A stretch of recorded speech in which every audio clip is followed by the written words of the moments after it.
Estamos aqui novamente, com prazer imenso, podendo fazer para vocês esse programa, o programa Palavra Amiga, aqui no canal 25 da NET, TV Mar, da Organização Arnon de Mello. A cada vez que posso estar aqui, sempre acredito que estou por missão, porque sempre acontece algo, alguma coisa que preciso dividir com vocês, que vale a pena. E eu quero começar, antes de mais nada, com um convite que tem a ver com a superintendente da mulher que hoje exerço, mas e é sempre assim que estou aqui diante das câmaras, nos meus diversos papéis, que acho que todos são missões. E aqui, esse lançamento que terá hoje, quarta-feira, dia 20 de abril, Mulheres no Poder.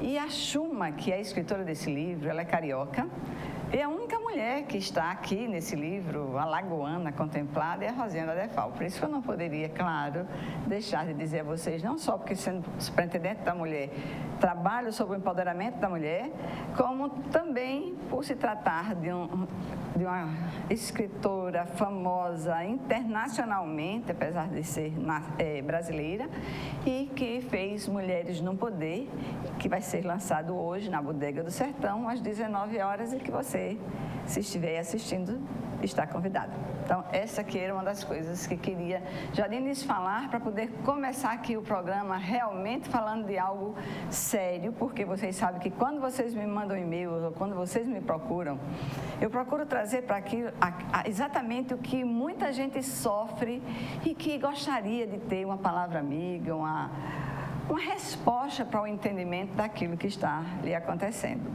E vejam só vocês que, enquanto superintendente da mulher, alguém me indicou para que uma mãe que estava sofrendo muito no momento de desespero pudesse me procurar, ao mesmo tempo que fui indicada como psicóloga. Então, você veja que em duas situações eu tive que conversar com esta pessoa, e aí é onde meus papéis se misturam, mas se completam.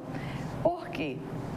Quem não viu aí esses dias a luta de várias mães encaminhada em prol da mãe Clarice, que teve seus filhos abusados? E aí, quando a gente vê isso, a gente fica estarrecido, né? Todas as pessoas que têm filhos, que têm netos, até quem não os tem, ficam estarrecidos, indignados e se colocam no lugar. Mas sempre se coloca no lugar do, meu Deus, se eu estivesse passando por isso, o que eu faria? Né? E o que eu faria é bem diferente do que eu sinto.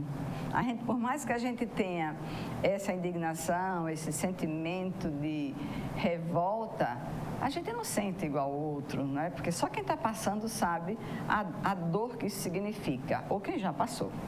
E aí é que eu queria dizer a vocês de que essa luta ela precisa ser fortalecida, porque estamos num país, mas eu digo mais ainda, numa região e num estado de machistas, onde a gente tem grandes dificuldades quando se trata de situações que envolvem mulheres, e essas mulheres, na maioria das vezes, ficam vulneráveis, fragilizadas, e que por trás dessas histórias tem sempre alguém que tem características, que é o que vou dividir com vocês agora, para que todas as pessoas fiquem atentas, porque essas histórias, ela não vêm de um momento, ela não acontece, vamos dizer, estava tudo ótimo, essa pessoa era super equilibrada e de repente, não, ela vem de uma história de infância, que aí sim, algo aqui desencadeia em determinado momento, onde as situações se repetem.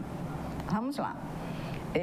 Quando se trata de abuso da criança, esse abusador, ele tem perfil, apesar das diversas formas de abuso. Mas aí eu vou por regredir, aquele que ele vai para aquilo que ele sofreu. Uma das formas muito comum é aquele abusador que foi abusado e que nesse arquivo, nesse condicionamento e até numa forma, vamos dizer assim, houve tanto sofrimento que ele começa a desenvolver um mecanismo de defesa, onde a sua mente possa suportar aquele sofrimento. E como o abusador, ele trata ele não é o estuprador na maioria dos casos, que pode vir a ser, não é? Mas muitos deles se satisfazem só com abuso. Esse abuso que vai trazer à mente de uma criança transtornos tais que o fazem depois serem portadores do mesmo transtorno. Olha aí a gravidade e a preocupação que a gente tem que ter para que a gente possa cuidar daqueles que a gente consegue detectar, porque muitas das mães ou fazem vistas grossas ou por negar, aquele mecanismo de negação que eu não enxergo, não é porque eu não quero ver, porque eu não aguento ver. Então, as mulheres que conseguem ver, elas são corajosas e valentes, como a Clarice. Porque aí você poder pegar aquele homem que é o pai dos seus filhos, que é o homem que você escolheu, que você ama, que você gostaria que tivesse... que eu tivesse por toda a vida aquela construção de família, de pai, avô, de presença de família que a gente considera completa, porque a gente tem esse consciente coletivo de que é isso que devemos ter, uma família construída dentro dos padrões normais. Mas a gente tem que entender que nessa vida o que a gente tem que buscar é a felicidade, é o bem-estar, é eu não estar aqui por acaso. Eu sempre digo que o sentido da vida é amar e ser útil. Útil de alguma forma, se não é útil no trabalho que você precisa dele para sobreviver, mas que você faça alguma coisa que você diga, nessa vida eu não vim por acaso, eu vim para fazer alguma coisa que eu estou deixando aqui a minha missão. E essa missão não precisa ser grandes missões, porque até as mulheres que escolhem ser apenas mães é uma grande missão. Imaginem vocês que no caso da mãe Clarice, ela tem uma filha que é deficiente e que também essa filha foi abusada. E essa é uma das características de determinados abusadores. De por quê? Porque ele vai no grupo mais vulnerável do que uma pessoa deficiente, uma criança que não pode falar, que não pode andar, e aí vai para crianças menores. Isso é diferente, por exemplo, de abusadores que preferem aqueles que entram na puberdade. Muitos deles até tentam evitar isso, porque aí já não tem interesse. São diversos tipos, mas vamos lá, algumas coisas que se manifestam, que as mães têm que ter cuidado quando veem, inclusive, seus filhos dessa forma, para entender primeiro se o meu filho está sendo abusado. Nunca uma criança que está sendo abusada, ela vai passar por aquela situação sem dar nenhuma demonstração. Na minha filha nem parecia, nem conseguia prestar atenção. Eu conheço o meu filho, eu sei o comportamento dele e de repente ele está mudando o comportamento. Na escola estou recebendo reclamações, estão me chamando a atenção e eu estou vendo que o meu filho está mais agressivo, está se isolando, está com medo, né, daquele abusador. Ele demonstra um comportamento diferente. Se quando não grita e não consegue expressar, mas ele evita, ele vai no isolamento. Muitos são os comportamentos e os sintomas demonstrados por essas crianças que estão sendo abusadas. Então, é prestar atenção que elas até às vezes no sono, às vezes começam a ter terror noturno, ter aqueles pesadelos, e você precisa saber, uma coisa é a intensidade e frequência para que eu determine de que algo não está bem, porque se uma criança fica agressiva, faz parte da agressividade da vida, mas se ela era uma pessoa dócil e começa a ficar agressiva muitas vezes, e você está vendo que essa frequência está muito forte, tem que prestar atenção. Se essa criança, ela está começando a não querer comer direito, ou a comer mais do que vinha comendo, então é distúrbio do sono, é distúrbio da alimentação, é distúrbio do comportamento, é distúrbio da emoção, é distúrbio de tantas coisas que você pode estar ali prestando atenção, porque essa criança, ela modificou o seu comportamento e não pode ser por nada. Está crescendo. Sim, a gente cresce e muda algumas coisas, mas eu estou falando de intensidade e frequência de sentimentos que são incômodos e que você está vendo que o seu filho está sofrendo. Porque às vezes as mães acham que essa criança, ela está com um comportamento que me deixa, vamos dizer assim, com mais trabalho. Está me dando um trabalho essa menina, mas vamos perguntar sempre por que essa minha filha ou esse meu filho está me dando trabalho. Se por trás desse trabalho que ela está dando não tem um sofrimento. Porque dificilmente uma criança que muda o comportamento e que esse comportamento traz dificuldades, ela não está sofrendo com isso. Então, vamos cuidar dos nossos filhos. E quando eu digo cuidar, não é o cuidado de apenas dar o que eles pedem, ou encontrar boas babás ou entregar na mão de qualquer pessoa, até porque você diz, mas hoje nós jamais imaginaria que era o pai. Mas hoje nós somos mais informados, nós temos em momentos na mídia que se fala sobre tudo.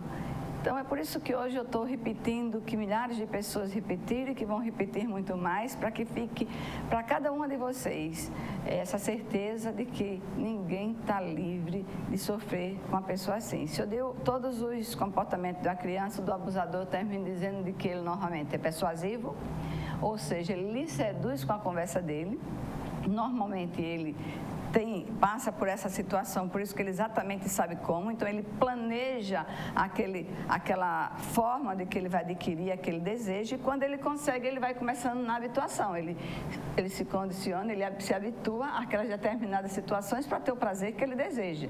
Então, o que acontece? Diante disso, é muito fácil de que essa pessoa convença de que ele é inocente, porque se ele já tem uma característica que para conseguir o que ele quer, ele precisa convencer as pessoas de que o que ele está dizendo é a verdade, então ele troca os fatos, ele é criativo, ele distorce as situações, e aí, claro, quem está na frente fica muito difícil, principalmente que muitos deles têm traços de psicopatia, né, em sua formação, e aí complica muito mais, porque você olha, são pessoas tão dóceis, amáveis, educadas, que às vezes se dão bem profissionalmente, na maioria das vezes. E aí, assim, fica, como essa pessoa pode fazer isso? Isso é um grande engano, não é? Então, ele aproveita disso para dizer de quê? De que essa mulher que está dizendo isso, ela está criando.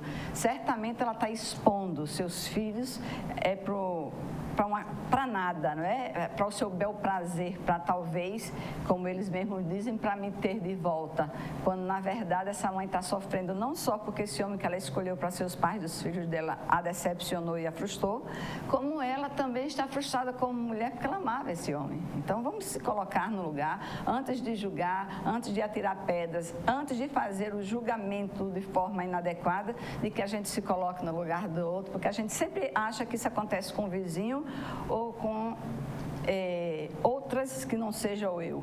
Então, pense que você pode ser a próxima e, por isso, esteja do lado, fortaleça, porque eu tenho certeza que mesmo os homens, que, aliás, o meu entrevistado de hoje, o professor Gerson, que a gente vai falar sobre neurociência, vai falar disso também, e ele dizia assim, olha, Cláudia, não coloque isso só tem a ver com mulheres, não, porque no meu grupo de homens isso é abominável.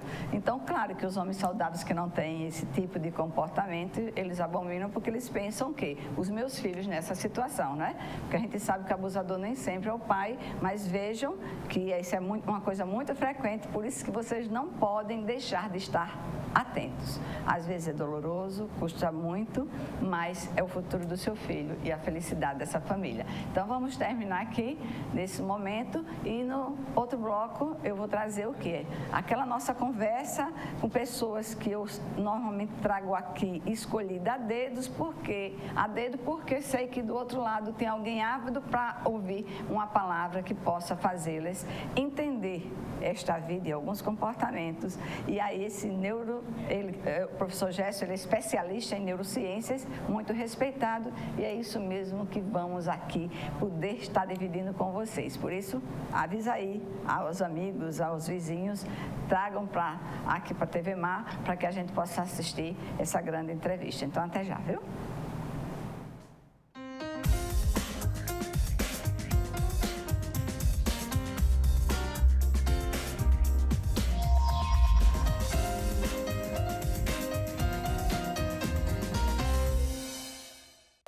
A indústria é importante para o Brasil? Sem a indústria da moda, a gente não teria se encantado com elas. Sem a indústria automobilística, não teríamos tantos ídolos. Sem a indústria médica, muitas vidas não teriam sido salvas. A indústria química é a base de todas essas indústrias. A Braskem tem orgulho de ajudar a produzir um país tão forte quanto o seu povo. Braskem, estratégica para o Brasil, inovadora para o mundo. Você sabe o que ele faria se alguém o provocasse xingando, ofendendo, chamando para a briga? Nada. Minha vida vale mais do que qualquer briga ou discussão. No Brasil, centenas de pessoas são mortas por motivos fúteis. Conte até 10. A raiva passa, a vida fica. Paz. Essa é a atitude. Uma campanha do Conselho Nacional do Ministério Público e ENASP.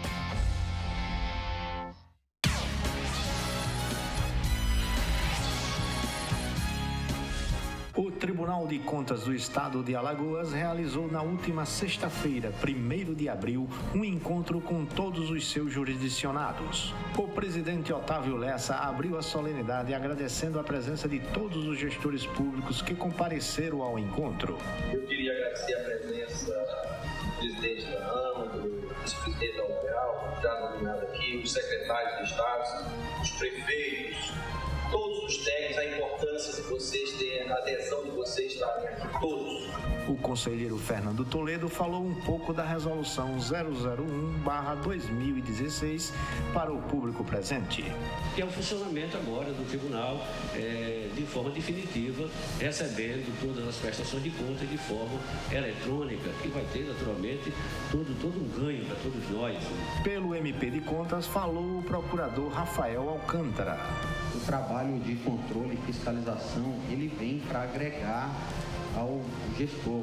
O diretor Cashen explicou aos presentes como vai funcionar o sistema de prestações de contas online. Há uma continuidade de gestão, nós queremos que haja continuidade da informação para os próximos gestores. Compareceram ao evento conselheiros, técnicos e auditores do TCE.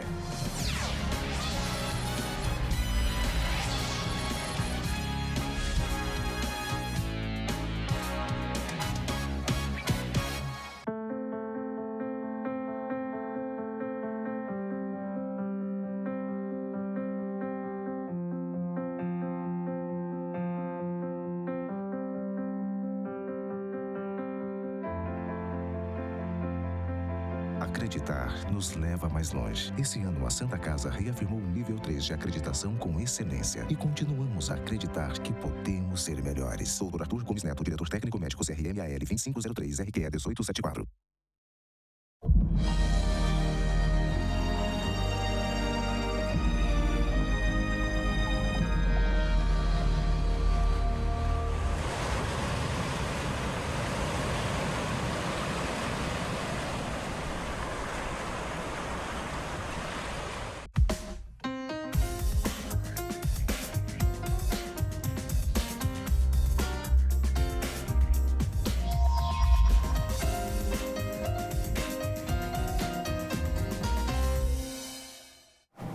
Bom, estamos aqui novamente com prazer imenso, podendo falar para você, agora nesse momento, numa entrevista que para mim é brilhante. Fui fazer um curso de neurociências, eu que sou curiosa, e de repente a gente tem um professor na frente para estar explicando e estar nos ensinando aquilo que a gente tem tanta vontade de aprender, que é o nosso cérebro, né? De como funciona, como é que essas substâncias se misturam, como é que esses neurônios, neurotransmissores... Olha, o negócio é grande, não é porque não. A gente precisa muitos dias, mas o professor me deu aquela, sabe aquela coisa, a sensação que você diz assim, poxa, como é que eu não sabia disso antes? Né? E aí, eu acho que sempre é tempo. Eu, pelo menos, sou essa pessoa que estou sempre buscando, e por isso convidei logo o professor, né, que eu não sou tola, de estar aqui nesse programa para dividir com você todos os ensinamentos. E vocês sabem que sempre faço esse bloco começando mostrando um pouco de quem são as pessoas que trago aqui, para que elas se tornem quem são. No caso do professor, o respeitado professor de neurociências, que se dedica e se debruça e que é respeitado no nosso estado inteiro, né, como o melhor. Eu não ia trazer o mais ou menos, ia trazer o melhor. E aí a gente vai falar de várias coisas. Então, antes de mais nada, muito obrigada, professor Gerson, por ter aceitado o meu convite de estar aqui, o seu sacrifício que você fez, que você trabalha em tantos lugares e viaja, corre para um lado e corre para o outro, né? Então, eu gostaria de lhe agradecer. E aí já começar mostrando às pessoas um pouquinho de você, né? Então, assim, nasceu onde? onde, não é? Como é que foi esse início do menino, Gerson Alves? Eu tenho uma família, na verdade, que ela é de origem indígena, mas eu já nasci aqui na capital, né? Porém, a minha formação foi dividida entre a capital e o interior, né? Sempre nessa articulação entre as comunidades e as pessoas que viviam numa realidade mais rural, né? E desprovida de uma série de condições. Então, quer dizer que nasceu em Maceió e aqui ficou há quanto tempo? Foi toda a formação, foi a vida inteira aqui em Maceió? Eu tive um pai que, na verdade, iniciou a vida muito jovem, desde os 7 anos de idade, e cortava cana. E graças ao papel de uma mulher, minha avó, né, que martelou muito ao meu avô, para que se mudasse da região e fosse para uma cidade. E a cidade mais próxima que eles foi a União dos Palmares. E logo em seguida foi atingido por uma cheia e dali foram morar como desabrigados, e a mudança da família, basicamente, dessa realidade rural e dessa realidade precária, aconteceu por essa intervenção feminina. Foi dali onde meu pai teve acesso à educação e uma mudança um pouco maior de cortador de cana para feirante, de feirante para comerciante, para vender no comércio, e depois conseguiu concluir os estudos e fez concursos, e aí já me deu uma outra condição de vida, com possibilidades de estudar, mas que sabiamente sempre me aproximando da realidade familiar, em que outras pessoas estavam em condições bem diferenciadas da nossa, e aí possibilitava que a gente também tivesse uma percepção mais ampliada daquela condição precária. Poxa, é sempre assim, os grandes homens e mulheres da nossa história, não é? Tem as suas histórias, vamos dizer assim, nem sempre fáceis, não é? Há uma construção para chegar. E aí, eu já vou pular, porque eu quero aproveitar bem muito, tá certo? Como é que o professor Gerson decidiu ser psicólogo? Foi logo assim, ser psicólogo, ou antes teve uma caminhada até chegar a essa escolha? Na verdade, o meu interesse inicial era ser padre. Eu pensava muito em exercer o sacerdócio. Inspirado em alguém? Eu tive uma relação muito boa durante a minha infância e adolescência com a igreja. Admirei bastante o papel que a igreja desempenhava nas comunidades e, fora a discussão religiosa, que não é o caso de destacar, mas todo o processo de envolvimento, de levante, de organização das comunidades que a igreja fazia, como o Papa Francisco hoje ainda continua exaltando. Então, aquele trabalho de comunidade era algo que eu via perdido nas sociedades civilizadas ampliadas. Então, a igreja sempre foi muito atrativa e aquele trabalho, então, era admirável e me atraía. Então, foi por esse motivo que eu, inicialmente, fui estudar teologia. E só depois, quando percebo que, na verdade, não é bem o sacerdócio que eu quero exercer, é que eu vou me direcionar para a psicologia e filosofia.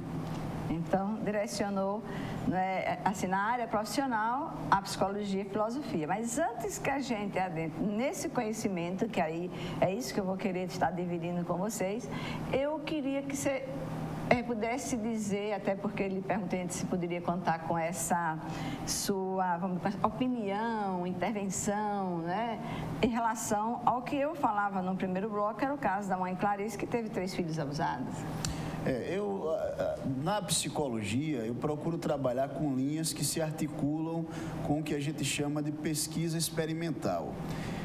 Na ótica da pesquisa experimental, o entendimento que a gente tem é que as relações de controle que o sujeito tem, elas se estabelecem numa região do cérebro que a gente chama de lobo frontal, mais especificamente no lobo pré-frontal. A região que, para o leigo compreender, ficaria aproximadamente entre a testa, né, na sua parte interior.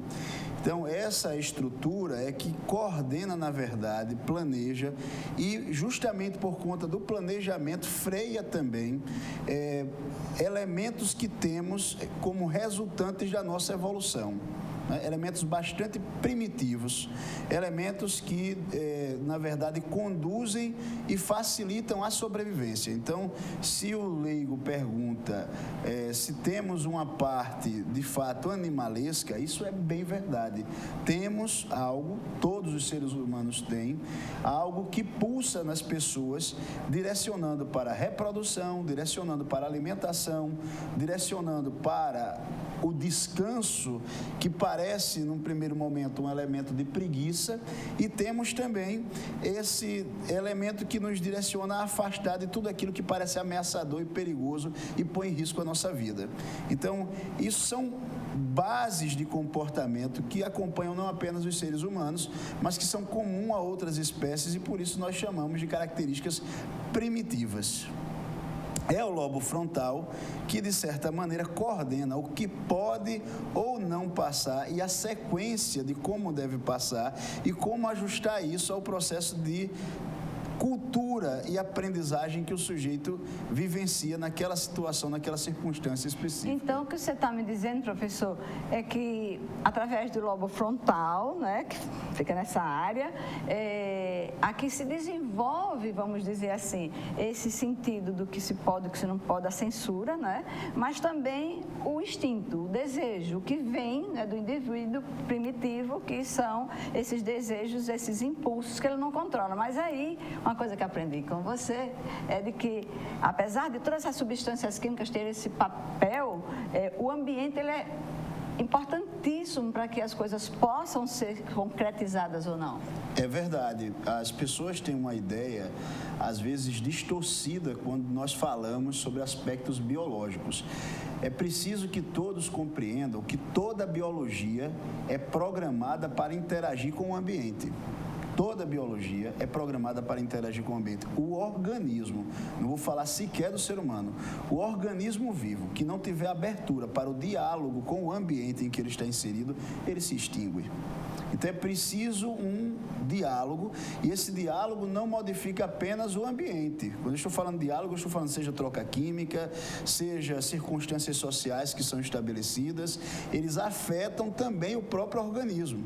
Na verdade, as mudanças químicas que temos, sejam elas no organismo como um todo, sejam elas especificamente no sistema nervoso central, que afetam de uma maneira mais enfática o nosso comportamento, todas elas são resultantes dessa interação com o ambiente. O indivíduo até pode possuir predisposições para desenvolver alguns problemas, mas essa relação com o ambiente que vai dar o arremate final, que vai dar o direcionamento final a esse processo. E falo isso com muita fundamentação técnica. Um exemplo são os casos de estudos com gêmeos univitelinos, em que se possui a mesma base genética, mas mesmo possuindo a mesma base genética, você não tem uma situação de 100% em que um irmão apresente um problema, como esquizofrenia, e o outro, do mesmo modo, apresenta. A gente tem um percentual aumentado de possibilidades, justamente porque a gente tem um organismo que facilita este processo. Mas esse percentual aumentado não significa dizer que os casos se apresentam do mesmo modo, porque existe uma interação com o ambiente que é diferenciada nesses irmãos e isso dá essa diferença percentual. E aí eu quero aproveitar para, no caso das crianças abusadas, esse pai, como você explicaria isso na neurociências para que ele tenha esse comportamento e para os abusadores de uma forma geral, né? A neurociências, ela se dedica a estudar como as estruturas do cérebro funcionam nessa relação com o ambiente. A psicologia, por sua vez, ela tem essa preocupação mais ampliada de entender como os comportamentos eles são desenvolvidos. Então, a neurociências, por neurociências, a gente vai ter acesso, na verdade, às neuroimagens e a gente vai precisar do complemento de outras áreas. Na verdade, neurociências não é um conjunto, mas não é uma única ciência, mas é um conjunto de ciências que tem interesse em visualizar como o cérebro funciona e se articula nessa relação com o ambiente. Então, um indivíduo que apresenta um comportamento desta maneira, e a gente primeiro precisa compreender que os conceitos de normalidade, geralmente pelo grande público, são atribuídos a partir do que aparece com mais frequência. E esse não é um conceito aceito pela psicologia, mas existe um outro conceito que é em cima do que é rígido, do que é saudável. Então, esse conceito do que é rígido, do que é saudável, a ciência procura analisar a partir daquilo que é promotor da vida, daquilo que promove a vida, daquilo que é um facilitador da vida e que faria com que o indivíduo se desenvolvesse com mais facilidade. Então, é um conceito de normal um pouco diferente. Por exemplo, um homossexual, desde que seja funcional, trabalhe, estude, se articule bem com os seus parceiros, com as pessoas, com os amigos, com a sociedade, ele de forma alguma é visto como algo anormal pela psicologia ou pelas ciências do comportamento, neurociências. E o abusador? Mas o abusador, o sujeito que lesiona, que causa mal ao outro, não é só pelo processo de a maioria não aceitar, é porque de fato ele causa um dano, e um dano sob o ponto de vista da neurociência, sob o ponto de vista da psicologia evolutiva, um dano inexplicável pelo fato de que não se justifica o pai, que tem o papel de guardião mesmo no reino animal, causar tamanha lesão nos filhos. Então, a gente não vai encontrar uma justificativa sequer nas premissas do que nós entendemos de bases primitivas. Porque nessas bases primitivas, o direcionamento seria também para o cuidado e não para a lesão, não para o malefício causado. Então, essa explicação seria muito mais na área da psicologia, não é? Quando a gente estuda comportamento, e que a gente vê, por exemplo, com um indivíduo como esse, que adoeceu por provavelmente ter uma história semelhante, ele tem que ser punido, até para adquirir uma censura, mas ele também precisa ser tratado para não fazer novas vítimas. Ele pode ou não ter passado por esses abusos. O que a gente coloca é que existe uma área frontal, e essa área frontal, ela se interrelaciona com uma outra estrutura que nós chamamos de amígdala, que indica toda e qualquer ameaça. A identificação de perigo, ela vai se formatando ao longo do desenvolvimento do sujeito a partir de aversivos e de situações sociais que ele visualiza ou a partir do próprio planejamento de vida. Então, todos nós somos motivados ao direcionamento sexual, mas existem gatilhos e dispositivos específicos que acionam esse comportamento sexual. Então, homens, de fato, são direcionados a se sentirem atraídos por mulheres mais jovens, mas essa atração por mulheres mais jovens ocorre porque elas têm um indicativo hormonal de maior fertilidade e de maior possibilidade de gestação. Estou falando enquanto base primitiva, biológica. Isso não justifica a atração por pré-púberes. A gente precisa entender claramente que essa atração de homens por mulheres mais jovens é a partir de indicativos hormonais e não para com crianças. Essa atração sexual para com crianças é, de fato, uma distorção resultante de algum fator da aprendizagem do sujeito. Ela não se justifica enquanto elemento instintivo biológico.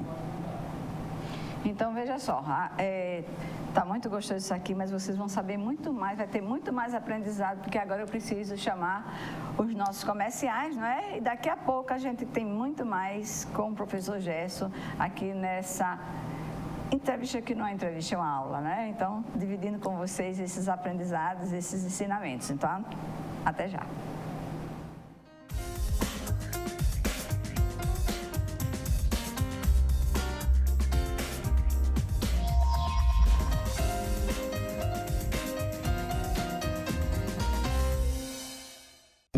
Azul turquesa de Ipioca ao Sobral, tapioca quentinha, sururu e quebra-queixo, a Catedral, Jaraguá e Nossa Sereia. O filé e o artesanato do nosso povo talentoso que festeja com Guerreiro e Bumba Meu Boi. Tudo o que mais amamos em Maceió também é motivo para cuidarmos dela. A Câmara trabalha junto com você, propondo ações e fiscalizando para que Maceió continue sendo essa cidade apaixonante. Parabéns, Maceió, pelos seus 200 anos. Câmara Municipal de Maceió. Mais de 50% vendido em apenas 2 meses. Venha descobrir por que o Riacho Doce Beach Residência conquistou tantas pessoas. Visite o decorado e conheça um empreendimento com infraestrutura incomparável, serviços exclusivos e 100% de apartamentos com vista para o mar. Riacho Doce Beach Residência. É para investir, é para morar, é para veranear. Construção e incorporação Teto e Rava.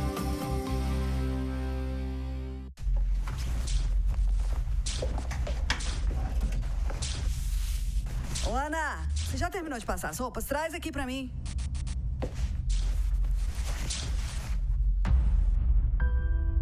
Ana tem 13 anos e teve sua infância destruída trabalhando como doméstica. Isso precisa mudar. Trabalho infantil, você não vê, mas existe. A Prefeitura está iluminando a vida de milhares de maceioenses. Diversas luminárias receberam manutenção ou foram instaladas por toda a cidade, inclusive em comunidades que há tempos sofriam com medo das ruas escuras, como o Conjunto Salvador Lira. Antes minha mãe não deixava eu jogar aqui, sabe? Porque era muito escuro. Com a iluminação nova, a segurança e a qualidade de vida só melhoraram e a população voltou a usar os espaços públicos, como praças e quadras esportivas. Meu filho hoje pode ficar na praça, eu não fico mais vigiando ele como antes. Diversos outros bairros, conjuntos, ruas e avenidas por toda Maceió também estão sendo beneficiados com uma iluminação de qualidade. Um trabalho da Superintendência Municipal de Energia e Iluminação Pública. A população também pode ajudar avisando de postes que precisam de manutenção. Ligue para o Disque Luz 0800 031 9055. A ligação é grátis. Iluminação, investimento da Prefeitura para um novo tempo em Maceió. Tem coisa na vida que a gente nunca esquece. Como aquele café quentinho pela manhã, o abraço apertado daquele velho amigo, a criançada brincando no final da tarde, o cuscuz maravilhoso que a gente sempre quer mais. O nascimento do terceiro filho, celebrado igualzinho ao primeiro. Aquele bolo quentinho e delicioso para comemorar a formatura da sua filha. É difícil esquecer desses bons momentos. Mais difícil ainda é esquecer os sabores que marcaram esses bons momentos. Coringa, forte como o povo nordestino.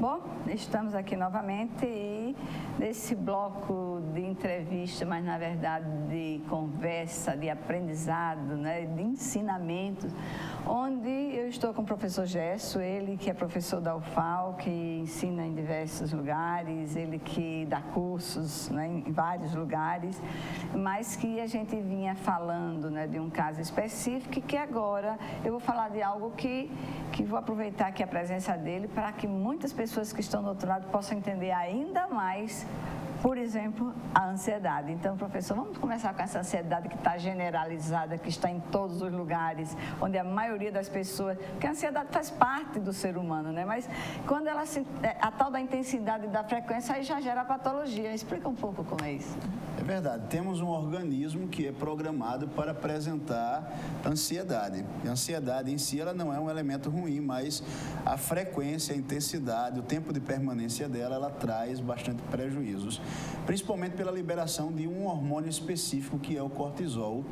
E esse cortisol, que é um hormônio catabolizante, também é liberado naturalmente em situações normais. Diariamente nós liberamos doses regulares de cortisol e o problema se estabelece quando essas doses são perpétuas ou são contínuas devido a uma situação de ansiedade elevada. O cortisol, por ser catabolizante, ou seja, um hormônio que deixa o organismo em alta energética, libera a energia, assim como a adrenalina, ele faz com que o organismo funcione num ritmo mais acelerado, sem que possa ter repouso e, portanto, restabelecimento das suas funções. Então, quando a gente fala de psicossomática, por exemplo, aquelas ronchas que as pessoas apresentam, ou até adoecimento, cabelos brancos, rugas que aparecem, é muito efeito do cortisol, geralmente por situações ansiogênicas. Mas o que é a ansiedade entendida sob o ponto de vista científico experimental, né, da psicologia experimental? A ansiedade, ela se dá não pela situação de medo em si, mas pela percepção que o organismo tem de que algo sinaliza que alguma coisa muito ruim irá acontecer. Então, a ansiedade, ela ocorre nesse intervalo em que aparece algo que indica que mais na frente algo desastroso irá ocorrer. Isso é feito em experimentos tanto com animais, como também experimentos com seres humanos, e as respostas ansiogênicas são as mesmas. Lógico que, como somos bem mais complexos, as respostas ansiogênicas também são complexas. Você destacou um ponto que eu achei muito interessante, Cláudia, quando você disse o pior é que essa situação grave pode nem vir a ocorrer, e de fato pode nem vir a ocorrer, mas o que importa é que em outro momento essa sinalização marcou um evento traumático para o sujeito. Então, quando ela aparece novamente, o sujeito automaticamente entra nesse comportamento, exatamente, nesse comportamento ansiogênico. O que é mais interessante é que o indivíduo não identifica conscientemente esse gatilho todas as vezes. E é mais interessante também o fato que esse gatilho pode se associar a outros eventos do ambiente sem que o indivíduo tenha capacidade de discriminar. Ou seja, se ele tem uma situação que dispara o comportamento de ansiedade e ele não cuida disso e não procura identificar o que é esse disparador, a depender do contexto em que ele desenvolveu esse comportamento de ansiedade, ele pode associar outros elementos daquele ambiente a uma hora do dia, a um período do ano, e novamente, quando chega naquele ciclo, sem que ele tenha consciência, ele novamente dispara o comportamento, o que leva a uma série de diagnósticos errados da classe médica e, às vezes, também de profissionais de psicologia que não estudam a relação funcional desta maneira, em entender que não há controle e que surge do nada simplesmente a patologia, e é uma missão nossa, na verdade, identificar como isso se constrói ao longo do desenvolvimento do sujeito, porque aí a gente tem uma precisão maior também no tratamento. Eu quero só, isso eu já aprendi, mas aí eu quero dividir com vocês. Quando o professor estava falando dos hormônios, da serotonina, do cortisol, que muitas vezes as pessoas ficam em dúvida entre os neurotransmissores, não é, e os hormônios. Então, a gente sabe que é só de onde eles vêm, mas que isso se mistura, né? Então, só para que as pessoas possam entender, porque é tão falado endorfina, dopamina, serotonina. Tem esses que são mais comuns, porque a gente sabe que são muitos, a gente não vai nem lembrar daqueles nomes todos, mas aqueles que são mais comuns. Então, por que essa mistura e às vezes até a confusão, não é? Vejam bem, hormônio, não é errado chamarmos neurotransmissores e neuropeptídeos de hormônios. Eles são hormônios. Porque o conceito básico de hormônio é mensageiro químico, ou seja, a função dele é preparar a célula, ele é como se fosse uma chave que aciona uma enzima, uma substância química que automaticamente, em contato com a célula, dispõe a célula para se comportar de um modo diferente, como se fosse a chave de uma fechadura, não é? Um facilitador químico. Então, ele passa mensagens, cada hormônio tem um leque de mensagens específicas de como o organismo deve se comportar, basicamente acelerando ou reduzindo o ritmo do organismo, e causa essa variação toda porque acelera ou reduz o ritmo em estruturas diferentes do organismo. Predisposição e ambiente. Exatamente. Agora, o que muda quando a gente chama um neurotransmissor? A única diferença é que o neurotransmissor é uma substância química que, no lugar de estar atuante na corrente sanguínea de forma geral, atua, tanto os neurotransmissores como os neuropeptídeos, atuam especificamente no sistema nervoso central. Então, o sistema nervoso central é o ponto-chave para que a gente modifique a nomenclatura de hormônio geral para neurotransmissores ou neuropeptídeos. Aí, no caso dos hormônios, porque eles vêm de células em movimento, não é isso que não estão lá? Tanto hormônios como neurotransmissores, nós temos glândulas específicas no organismo para produzi-los. Essas glândulas, evidentemente, são aglomerados de células especializadas.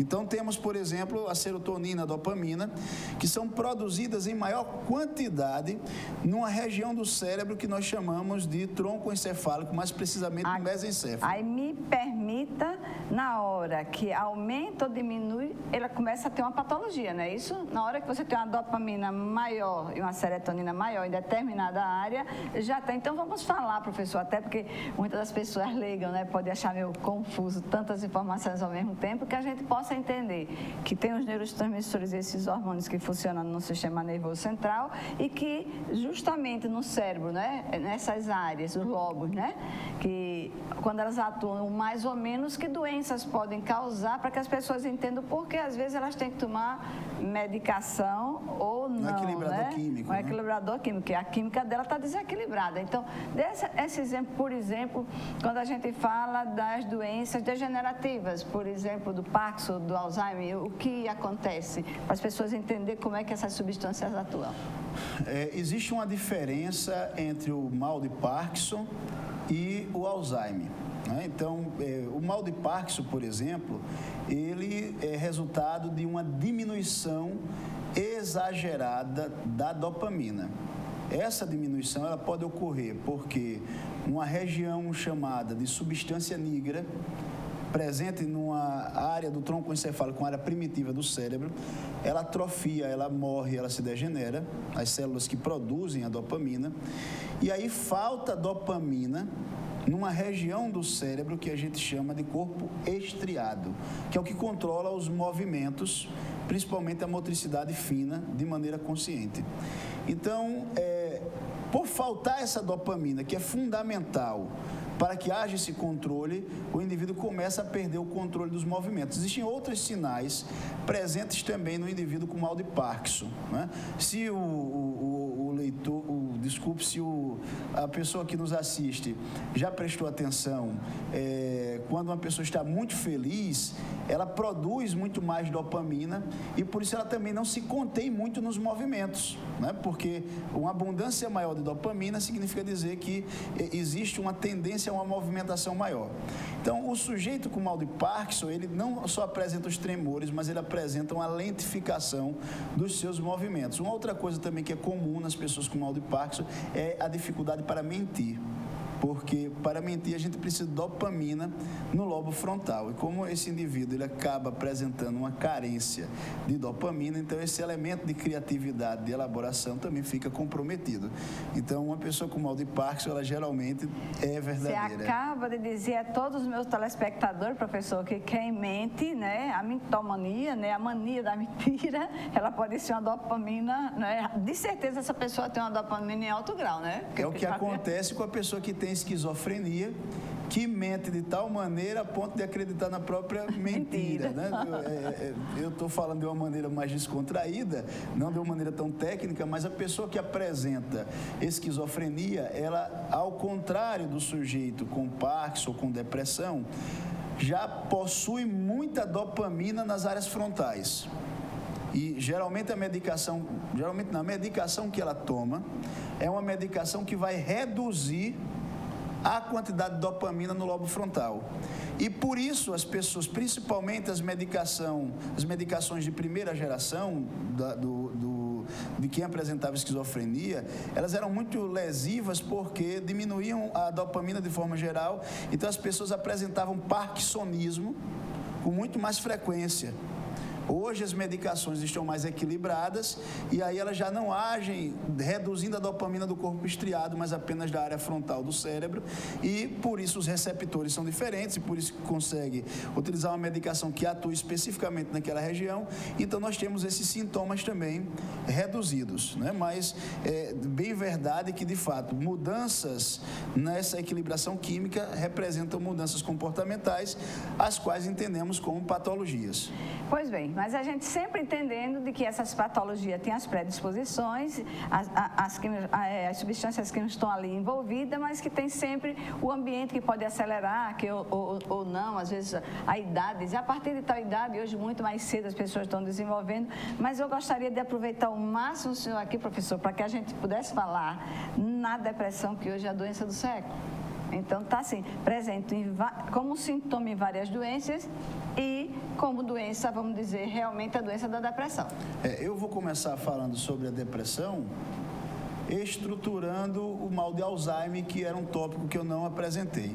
Como eu disse que o parkinsonismo é geralmente uma degeneração da substância negra, da via de transmissão da dopamina ou degeneração da própria área do corpo estriado. Isso é Parkinson. O Alzheimer, por sua vez, você tem morte do tecido cerebral, principalmente das áreas corticais. Existe um resíduo fibroso que as células eliminam e que mata. E por conta disso, muitas vezes as pessoas também apresentam depressão. Então, o que é depressão em si? A depressão, que tecnicamente, cientificamente a gente chama de desamparo aprendido, é um não ter respostas para uma situação específica, e isso dentro de uma condição de profundo desconforto. Essa situação de não ter respostas dentro de uma situação de desconforto leva o cérebro a um módulo de repouso que foge o controle do sujeito. Ou seja, uma das principais características da depressão não é a tristeza em si, mas é a falta de coragem, de vontade, digamos, a sensação de cansaço que o sujeito experimenta. Tudo parece que lhe dá muito trabalho e tudo parece que não vale a pena, justamente por essa redução exagerada de dopamina e serotonina. Aí não tem como não ficar triste, né? Não tem como, na verdade, o sujeito não sente motivação para nada. Esse é o ponto central. E por isso que a gente chama a doença da tristeza, porque você não fazendo nada, como é que fica a vida, né? Sem sentido. Professor, a gente tem poucos minutos e aqui eu já vi que você vai ter que vir pelo menos 10 vezes esse ano, para que fique mais ou menos. Eu agradeço a oportunidade até para... Mas eu sei que você é super ocupado, vamos ver como é que a gente organiza isso. Eu queria que você pudesse terminar com isso que você construiu do Uricuri, não é? Que vamos dizer, uma forma que eu entendi que você coloca as pessoas em situações onde elas veem na prática como é que elas têm que lidar com esses medos, com essa coragem, com esse não saber como agir. É isso mais ou menos? Exatamente isso. O nosso papel enquanto profissional de psicologia é mostrar para as pessoas que esse equilíbrio químico delas, ele pode sofrer alteração dependendo da maneira que elas lidam com o seu cotidiano. Então, esse lidar com o cotidiano pode ser aprendido, e o projeto Uricuri é uma das formas de ensinar isso. Então, a gente, de maneira controlada, cria algumas situações que são adversas e vai instruindo o sujeito em como resolver esses problemas. E aí fazemos longas caminhadas, entendeu? Saímos de Maceió e vamos até Pernambuco andando, levando o mínimo possível, mas com uma equipe de apoio, com um pessoal muito bem preparado e treinado para que o sujeito aprenda e não apenas passe por situações de desconforto. Eu agradeço muito, foi muito legal isso aqui, mas eu queria, professor, que você pudesse dizer qual o telefone, onde lhe encontrar, porque inclusive a gente está com uma dificuldadezinha técnica aqui, que o seu nome era para estar passando, né? Mas aí no YouTube a gente faz o link, vamos ver se você ganha no recorde, viu, aqui do programa Palavra Amiga, de compartilhamentos, né? Para que a gente vê muito esse programa. Então, assim, qual seria um telefone que você poderia dizer, ou um contato para encontrar o professor Gerson Alves, que também faz psicoterapia, além de ser professor, né? Então, ele trabalha na clínica. Sou supervisor clínico da universidade. Da universidade. Então, eu queria que você pudesse dizer como achar o professor Gerson. Olha, as pessoas podem entrar em contato pelo telefone 996658680, 996658680.